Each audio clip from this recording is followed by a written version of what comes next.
Koe loto whakaaho ki ha whakaloto lahi mo ha whakatua meli e mehe wholofola. Ka veinga, mao koe sisu, mao kotoa. Potu wholofola, palo vepi vahe walu ve stonima. He katai maali e hataha o mau au. O kone mau mo ui, pea kone lavenga maali e i he ofa mea sihova.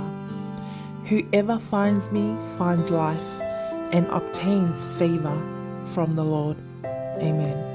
Ke tau lotu. Sisue ko koe pe si eku mata i koloa. I kai haaku si o kehe ka mau koe mau kotoa. Peau ilo ai monu he fe ao mo koe sisu. Si o atu ta e pulou inu ki he vai mo ui. Fauni teni he vai ola. Hake hoku lotoe. Kau ka mata he ho o ofa. Mau ilangi hono toe. Whawhetai eiki ko ilo he ahoni ko eku mau pe koe sisu ko eku mau kotoa ia.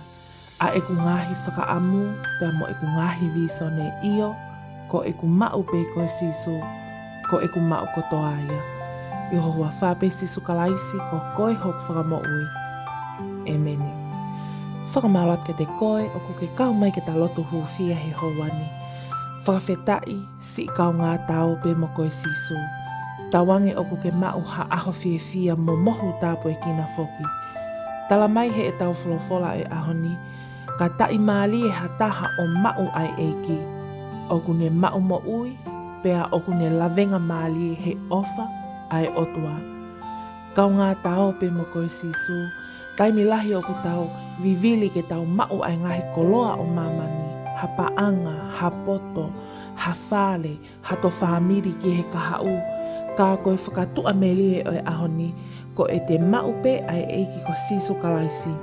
Ko e te mau kotoa ia, ai ngahi whakaamu ho tau loto. Fuafua kumi ki ai moe maoni oni a ana, whaita i teki ho o ngā weki he eiki, whaka utu mauku i he lotu moe huwhia, whai hono whina ngalo io, te talavenga monu, i he ofa aho tau eiki. Tau ope mo koe sisu, ko e mau pe koe, ko e mau kotoa ia. Amen. Thank you to you all who have joined and subscribed to this channel. If you're new here, welcome. Don't forget to subscribe. That way you're kept up to date on daily prayers of hope and encouragement from the Bible. Also check out the description box below for all links to our social media platforms as we provide daily devotions and ministry for the youth and young couples. Thank you and God bless.